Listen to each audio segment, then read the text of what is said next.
Mais les chrétiens d'aujourd'hui n'aiment pas qu'on dise qu'il y a une conférence. On n'a pas de délivrance, on n'a pas de prière, on n'a pas de bénédiction. Mais comme on dit c'est conférence, on va enseigner la Bible, donc lui ne va pas. On dit il y a séminaire, on va enseigner la parole. Voici le thème. Comme on n'a pas dit il y a guérison, il y a miracle, il y a bénédiction, il ne va pas. Il ne va pas. Mais le miracle que tu cherches, la guérison que tu cherches, l'argent que tu cherches, le malheur que tu cherches, tout ça se trouve dans la parole. Dieu n'a rien créé sur la terre comme bénédiction sans la parole. C'est la parole qui a enfanté tout ce qui est sur la terre. Donc si tu n'as pas la parole, comment tu vas voir ce que la parole produit? Amen. Voilà. On n'a pas la parole qui fait le disciple. On veut te donner les secrets qui vont te faire réussir. Et tu refuses les secrets, mais tu veux la réussite. Comment tu vas faire pour réussir? C'est pas possible. Même le diable, ceux qui se présentent devant le diable pour dire oh, je vais être sorcier là, utilise-moi là. Ils ne sortent pas de sa famille directement comme ça, puis ils commencent à s'envoler. Non, non, non. Satan va l'initier d'abord. Les esprits impurs vont l'envahir d'abord, vont le pouvoir avant qu'il ne s'envole la nuit. Mais tu peux sortir, tu peux sortir comme ça devant ta maman, en même temps que tu es sorcier. Non, non, non. On t'a initié d'abord, avant d'être sorcier. Mais c'est ça. Si tu gardes la parole de la persévérance. Voilà pourquoi dans l'église, tu vois, les chrétiens, on souffre. On souffre beaucoup, trop de misère à l'église, trop de pauvreté à l'église, trop de ruine à l'église. Comme si ça là, c'est de rien. Aujourd'hui, les gens veulent se marier à l'église. Ils sont nombreux, la liste est longue, ils veulent se marier. Il y en a même qui ont eu 40 ans, 50 ans. Dans l'église, ils cherchent à se marier. Comme s'ils n'ont pas de Bible à la maison pour voir les dents, comment on fait pour se marier. Amen.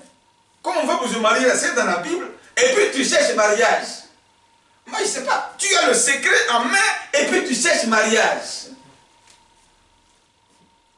Tu as le secret qui produit l'argent, et puis tu cherches, tu ne veux pas ça, mais tu cherches l'argent. Tu cherches travail, tu ne trouves pas, alors que le secret du travail, c'est tout dans ta main, qui est la Bible. Tout est dans la Bible ici. Voilà pourquoi les Juifs, ils ont tous les secrets du monde. Ils ont tous les secrets. C'est dans la Bible, ils regardent. Ils ne font rien sans la parole. C'est important. Donc, on veut réussir, mais on refuse la Bible. Donc, je voudrais vous encourager, comme Jésus a dit, voilà. Si tu persévères dans la parole du Maître Jésus, voilà ce qui va t'arriver. Deuxièmement, cinquièmement plutôt, le disciple, la discipline de la foi crée dans le disciple un esprit combattant, un esprit de combat. En effet, un combattant. Ça crée en toi un combattant.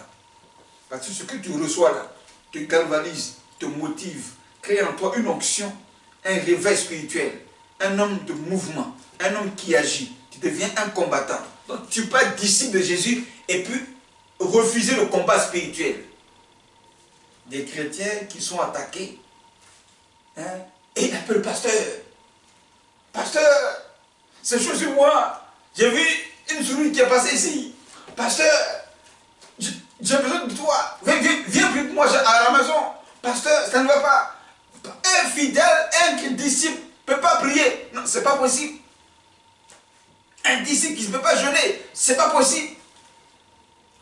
Un disciple qui ne sait pas combattre, un sorcier, c'est pas possible. Non. Lisons ça. Matthieu chapitre 26, verset 20 à 25.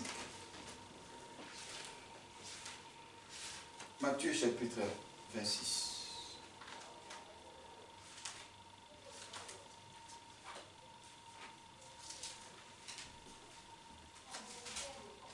Matthieu 26, verset 20 à 25.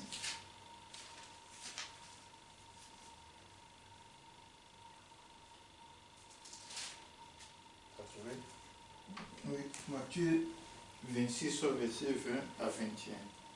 À 25. À 25. Oui.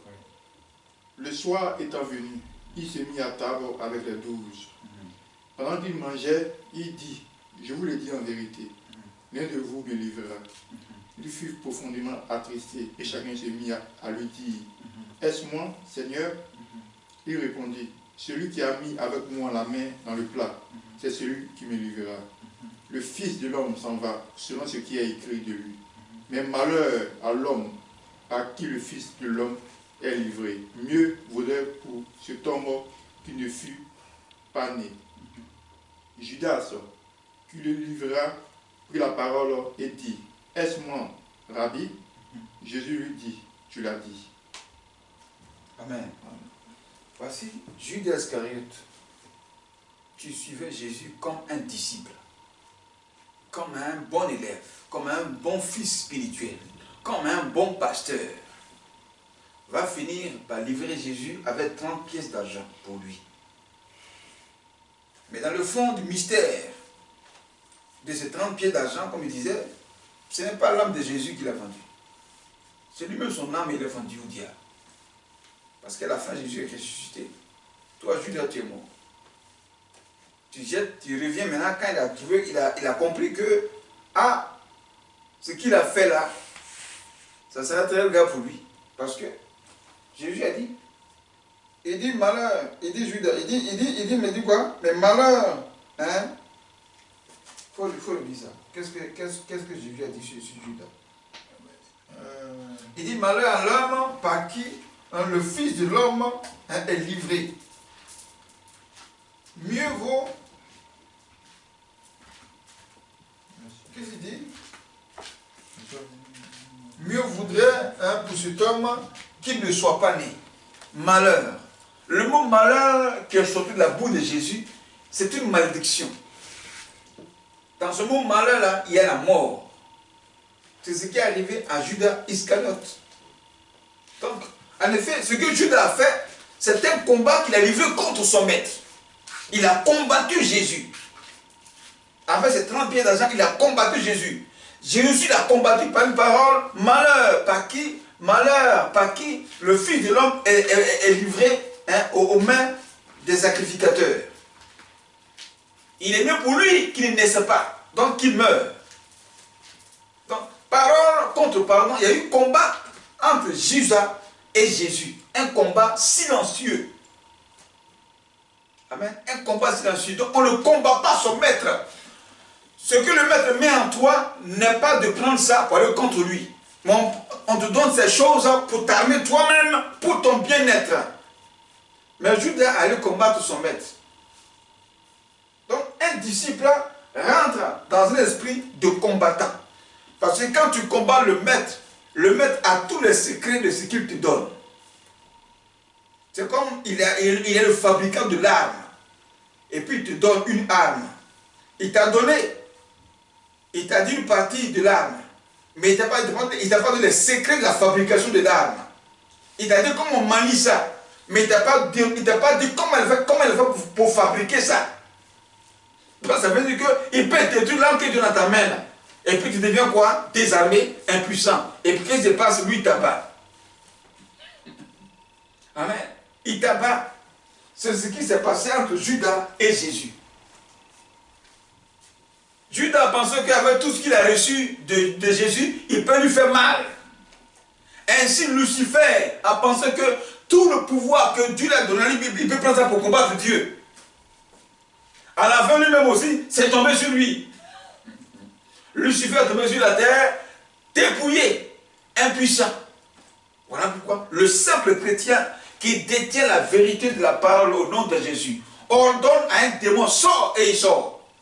Il dit Satan, lâche le corps et il lâche. Mais s'il était fort, pourquoi il lâche?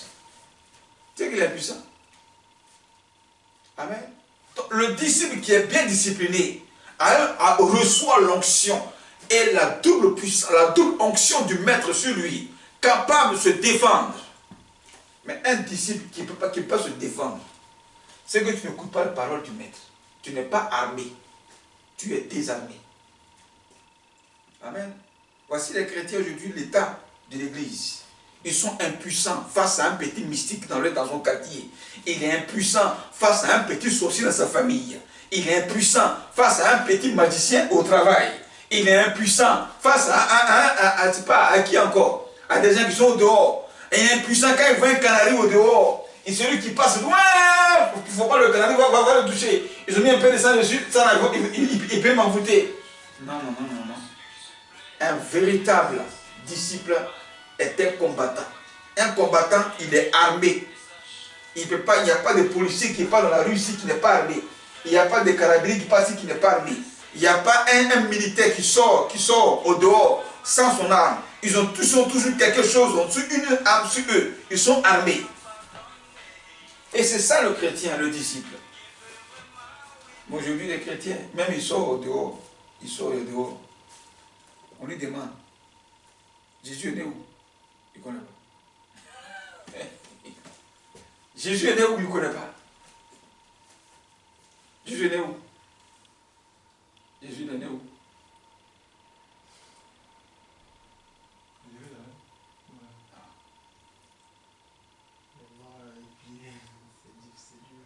Hein? Bethléem. Oui. Oui, c'est avec eux. Voilà. Amen. Voilà. Donc, tout ça, tu dois connaître. Un mystique est là, il ment sur Jésus. Il ment sur Jésus. Jésus n'est pas Dieu, puis il ment. Toi, le chrétien, tu es là, tu entends ça. Tu ne peux pas te mettre devant lui pour l'humilier, pour le honner, pour l'enseigner. Tu es là. Tu ne peux pas te défendre et puis il ment sur Jésus que tu confesses. Et puis tu ne te dis rien. Non. David s'est mis devant Goliath. D'abord, il est arrivé sur le champ pour donner à manger à ses frères. Il trouve là, Goliath, là, un géant qui insulte Saül, qui insulte le peuple d'Israël et qui insulte l'Éternel, le Dieu d'Abraham. Et puis David vient voir ça et dit, mais c'est pas vrai. Et puis Saül est là, il ne peut rien faire. Il ne peut pas se défendre. Mais pourtant, il est roi. Il a tout le pouvoir. Il a été oint par Samuel. L'onction est sur lui. Et tout ça là, Saül est là, il tremble. David, non. Qu'est-ce qu'il fait?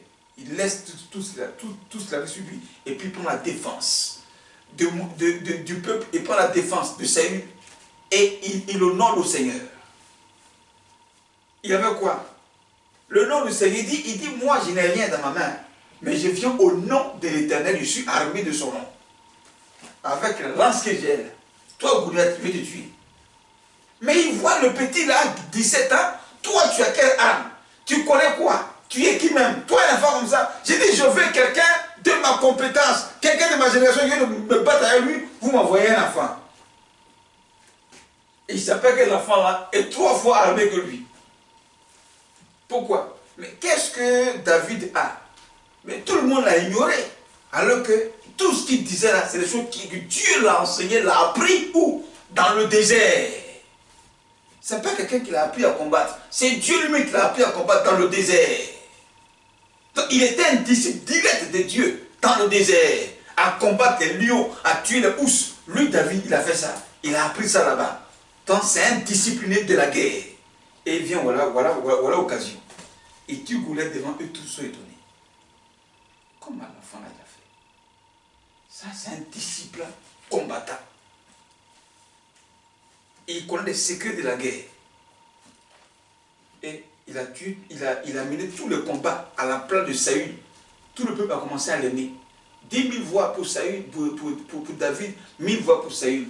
Saül est tombé dans une jalousie. Il a mis l'enfant là. Mais il lui manque seulement la royauté, la couronne. Il a déjà prophétisé. Amen. Donc voilà ce que devient un disciple qui marche dans la foi de son maître, il devient un combattant.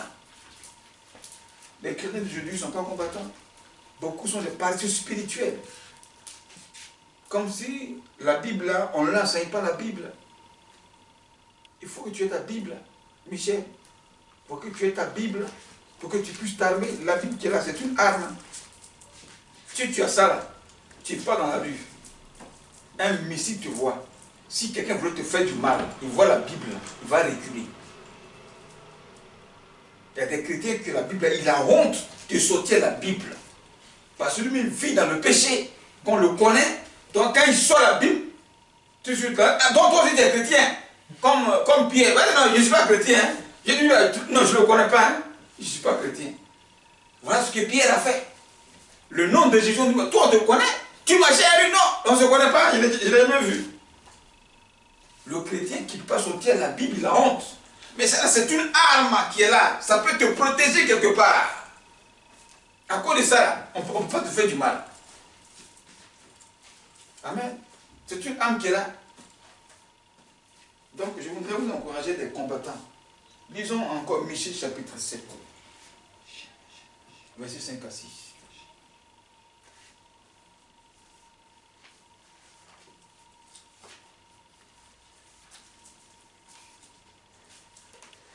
Michée chapitre 7, versets 5 à 6.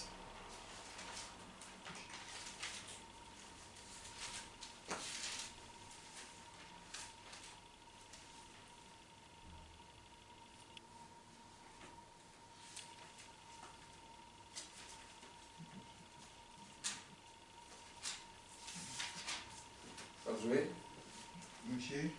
Michée chapitre 7, versets 5 à 6.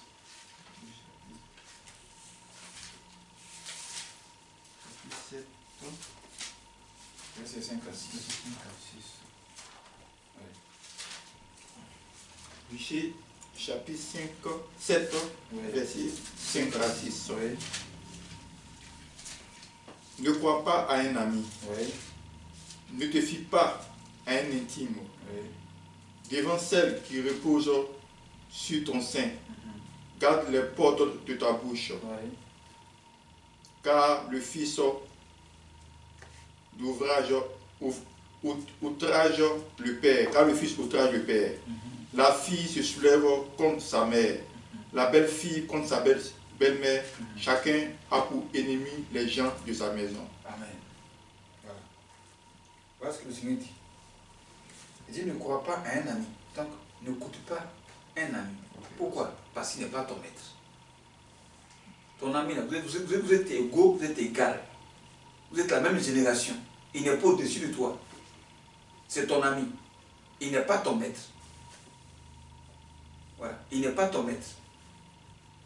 Il dit quoi? Ne te fie pas à un intime. L'intime là n'est pas ton maître. Il ne te commande pas. C'est quand tu constates que quelqu'un a des secrets que tu ne connais pas, mais qui sont bons pour toi, automatiquement, il a de la supériorité sur toi. Il devient supérieur à toi par rapport à la connaissance. Donc, il dit, paie ton maître. Mais quand tu continues, moi j'ai quelqu'un, ce qu'il te dit là, n'a rien d'intéressant. Ça n'a rien à découvrir. Il n'y a rien d'extraordinaire dedans. Bon, c'est au même niveau que ton niveau, ou même tu sais que tu es au-dessus de lui par rapport à la connaissance. Il n'est pas ton maître. Comment tu peux croire en lui et puis le suivre? Comment tu vas finir par être son disciple de ton ami? Ton ami, son ami, ce n'est pas ton maître pour que toi tu finis par être son disciple. Ton intime, ce n'est pas ton maître pour que toi tu finis par être son disciple.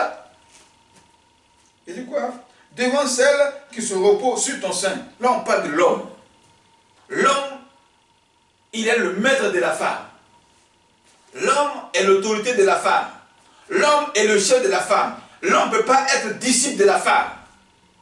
Tu permets à ta femme de devenir ton maître pour que toi tu deviennes le disciple. Mon ami, ça on appelle ça le mariage renversé. Le mariage renversé. Et un mariage renversé comme ça, son résultat s'appelle le divorce. Amen. C'est ce qui s'est passé entre Lucifer et Dieu. Satan, qui veut commander Dieu, tant qu'il montre une rébellion contre Dieu, lui va être le maître de Dieu, Dieu va devenir son disciple. Coup d'état au ciel, échoué, Satan est descendu sur la terre. Il dit, tu vas demeurer le petit disciple. Le disciple même en Jésus-Christ est ton maître. Tu seras le dernier des disciples. Un disciple sans pouvoir, sans pouvoir, sans connaissance. C'est ça le diable. Amen.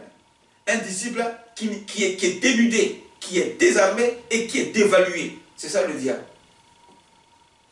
Donc ici, la femme ne doit pas être le maître de l'homme dans le mariage. L'homme détient l'autorité de Dieu, il est le maître. Elle dit quoi encore? Elle dit car le fils outrage son père. Un fils qui a fini par traiter son père comme disciple, et lui l'enfant qui a devenu le maître, c'est un enfant rebelle.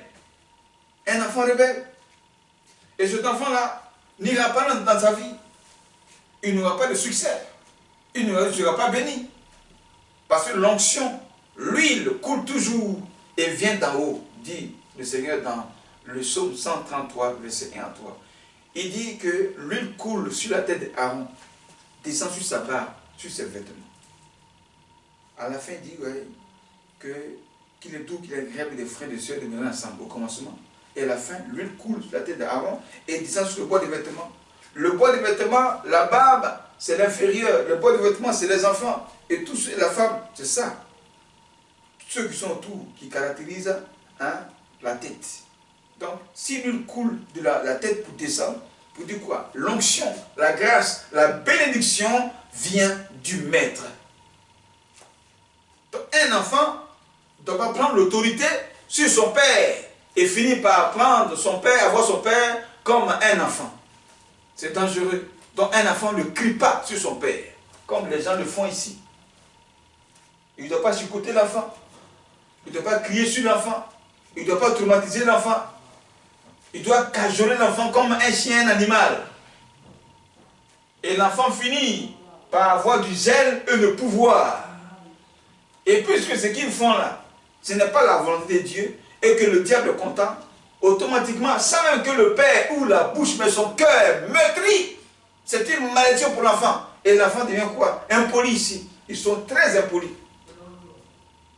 Voilà pourquoi les enfants d'aujourd'hui d'ici, là, beaucoup, très peu, ont de la connaissance, beaucoup très peu vont à l'école. Ils sont tous des fumeurs, des buveurs, des débauchés sexuels, des paresseux. Ils se promènent seulement, ils aiment les belles choses chic, les grosses voitures, motocross, la belle vie, mais dans leur tête là, il n'y a rien. Il n'y a rien.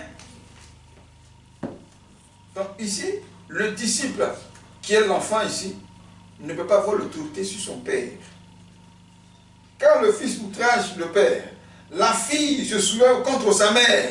La fille aussi va finir par devenir le maître à la place de son père, de sa mère. Si ta mère est devenue le disciple, toi la fille deviens maître. Tu as quelle connaissance? Dis la mère qui t'a enfanté. Toi, tu vas devenir son maître. Tu as quelle connaissance? Parce qu'on ne devait pas mettre par hasard. On doit mettre parce que, vous voyez, j'ai beaucoup d'argent. Non, on devait mettre parce qu'on a la connaissance. Un maître, c'est quelqu'un qui détient la connaissance. Un maître n'a pas besoin d'avoir beaucoup de milliards, de grosses voitures, une grosse maison, pour qu'on dise que c'est un maître. Jésus n'avait pas de maison. Il n'avait pas de maison, mais il était maître. De tous. Il n'avait pas de maison. Hérode avait un palais. Mais il était maître d'Hérode. Il les maîtrisait de tous. Il n'avait pas de palais. Donc, un maître, ce n'est pas celui qui a beaucoup d'argent. Un maître, ce n'est pas celui qui vit dans un gros palais. Ce n'est pas ça un maître. Un maître, il a des grandes choses dans la tête. C'est ça qui fait un maître. Amen. C'est ça qui fait un maître. Donc, si tu veux être supérieur, aie beaucoup de connaissances. Tout tu vas maîtriser les gens, tu vas les commander, et tous. Comme ce matin, au travail. À ce petit rien là, Mathéo. Je suis arrivé, ils attendaient, on nous rentre. Voilà, donc on était 4. Il y a une qui causait avec un autre. Moi, je causais avec Mathéo. Et pendant qu'on parlait, bon, je les ai salués et puis on a commencé à parler. J'ai commencé à parler de Dieu. Entends, Mathéo, il dit, bon, Mathéo, apôtre Mathéo, comment va? Il dit, tout bien, tout apôtre. Il dit, ah, c'est un apôtre de ça. Il dit, non, le ça, non, le ça. Il dit, ah bon, tu ne sais pas? Mais dans la Bible, là, il y a Mathéo, l'apôtre de Jésus. Mathéo, tu ne le connais pas? Il dit, non. Il dit, mais il faut que tu lises la Bible, hein. Tu dois le paradis. Il dit, mais il y a l'enfer, il y a le paradis. Il dit, lui, il ne connaît pas ça. Il ne connaît pas l'enfer, il ne connaît pas le paradis. Il dit, ah bon? Tu ne connais pas l'enfer, tu ne connais pas le paradis? Il dit, oui. Il dit, mais à la fin des temps, les hommes qui ne vont pas connaître Jésus seront en enfer. Là-bas, sur le feu éternel. Et puis le paradis, c'est le lieu où il y a la paix éternelle. Donc, tu préfères aller où est le feu? Il dit oui. Il dit, va en enfer. Il dit, le feu, mais regarde à l'état physique, si on met le feu sur toi, est-ce que, comment ça fait? Il dit, ça brûle. Il dit, mais regarde comme ça te brûle. À un certain temps, tu vas aller en enfer. Il dit, mais comment il va faire? Comment il va faire? Il dit, ah, mais ce que tu vas faire, c'est que tu dois donner ta vie à Jésus. Que vraiment, lui, il ne connaît pas ça. Il dit, mais tu es un créateur. Le créateur, c'est Dieu. Regarde, ta voiture que tu as, c'est Toyota, non? Il dit, oui. Tu sais qui est fabriqué? Il dit, il ne sait pas. Il ne sait pas quel pays qui fabrique Toyota. Il dit, bon, c'est le Japon qui fabrique Toyota. Il dit, ah. Voilà. Lui-même, la voiture, il roule dedans, et il ne sait pas où on fabrique ça. Ce n'est pas deuxième main, c'est nouveau. Des parties dans Toyota, tu ne sais pas où on fabrique Toyota. Il a dit, mais les téléphones Samsung, là, tu sais où on fabrique? Il dit, oui. Il dit, c'est en Corée. Il dit, ah. Donc, tu vois, ça voulait dire que tout ce qui est sur la terre, ça a un créateur. Et toi-même aussi, tu es un créateur. Donc, ton créateur, tu dois le connaître. Si tu connais hein, l'origine du téléphone Samsung, ce que tu dois connaître l'origine de qui t'a créé. Amen. Donc, le disciple aujourd'hui qui sort et qui arrive et qui n'a pas de connaissances, tout de suite tu tombes dans l'infériorité. Tu deviens tout petit, tu deviens élève. On va t'apprendre. Un disciple doit avoir de la connaissance. C'est la connaissance qui fait de toi un maître. Voilà pourquoi un homme de Dieu qui n'est pas allé forcément à l'université et qui croise un homme politique, intellectuel, des grands diplômes universitaires, on lui donne la Bible et il ne connaît rien dedans. Amen. L'homme de Dieu va l'enseigner, va lui donner les secrets qui dépassent sa connaissance à l'université. Tout de suite, l'homme de Dieu, qui est comme son enfant, devient son maître, son père spirituel. À cause de quoi? La connaissance. Amen. C'est à cause de ça que Jésus, dans le temple, à 12 ans, il se retrouve avec des docteurs de la loi qui ont cheveux blancs, qui sont nés 3 fois, 4 fois plus que lui. Mais à cause de la connaissance à 12 ans qui était en lui, ils sont stupéfaits. D'où lui sort cette connaissance? C'est l'enfant de qui ça? Et ils sont d'où ça? Ils sont étonnés. Tout de suite, il prend le dessus sur eux. C'est là que Jésus a commencé. Le jour là, dès que Jésus a fini, là, il a disparu. On l'a plus revu quand ils sont en cours, il a 30 ans. Est-ce que vous voyez ça? Parce que là, ils ont besoin de le chercher. C'est quel enfant ça? Donc, pour ne pas l'exterminer vite, avant la mission, Dieu permet qu'il soit caché. De 12 ans à 30 ans, il était caché. Quand il ressort, on dit il est réapparu encore. Tout seul, il les a dérangés. Et puis à la fin, il a fini sa mission. Tout ça pour la connaissance, il les maîtrisait eux tous. Donc, voilà ce qui peut créer en toi hein, la connaissance. La connaissance peut te rendre dangereux. Tu n'as rien de physique qui effraie les gens, mais ce qui sort de toi, ça effraie les gens. Ça les dérange. Tout de suite, ils se voient petits. Et comme ils sont grands, ils vont lutter. Ils vont lutter. Ils vont te faire mal, ils vont te faire peur. Mais quand tu essaies en qui tu crois, par rapport au disciple qui a reçu les paroles du maître, tu es tranquille. Et tu les maîtrises par la connaissance qui est en toi. Donc, voilà ce que Dieu veut que nous soyons. Si vraiment les chrétiens étaient comme ça, tu vas voir les païens se mettre à genoux devant toi, au travail là. Quand souvent je glisse des paroles de Dieu pour les enseigner. Quand je fais mon travail, je fais rapport, les capos fidèles, ils courent pour aller faire rapport pour moi. Ils courent pour aller faire rapport. Blanc va courir devant un noir. C'est que ce blanc-là, ce noir-là, il est très important. Le blanc a vu en toi quelque chose de supérieur. Et quand le blanc commence à servir un noir, c'est qu'il a vu quelque chose de supérieur que lui. toi, tu deviens son maître. Amen. Voilà ce que Dieu veut pour le chrétien aujourd'hui. Mais nous, on ne comprend pas ça. On se met dans des difficultés, hein, des petites choses, et puis qui nous réduit. Avançons. Dimanche prochain, on va finir par ici. Donc voilà un peu l'enseignement sur la discipline de la foi. Un vrai disciple, non, qui est un vrai enfant de Dieu, un vrai petit Jésus qui est tenu là devant les gens.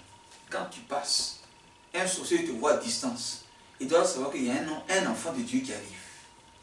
Tu dégages du feu en toi, de l'esprit, et quand tu parles, tu dégages la connaissance. Les gens doivent s'asseoir pour t'écouter. Ils doivent s'asseoir pour te servir. Qu'est-ce que tu veux? On va te servir. À cause de ce qui sont en toi. On va prier. Fais-toi en prier. Tu vas parler au Seigneur que tu veux être un disciple combattant. Un disciple qui a la connaissance. Un disciple qui peut discipliner le monde. Et qu'en te voyant, les gens commencent à se mettre au pas. Même dans ta famille.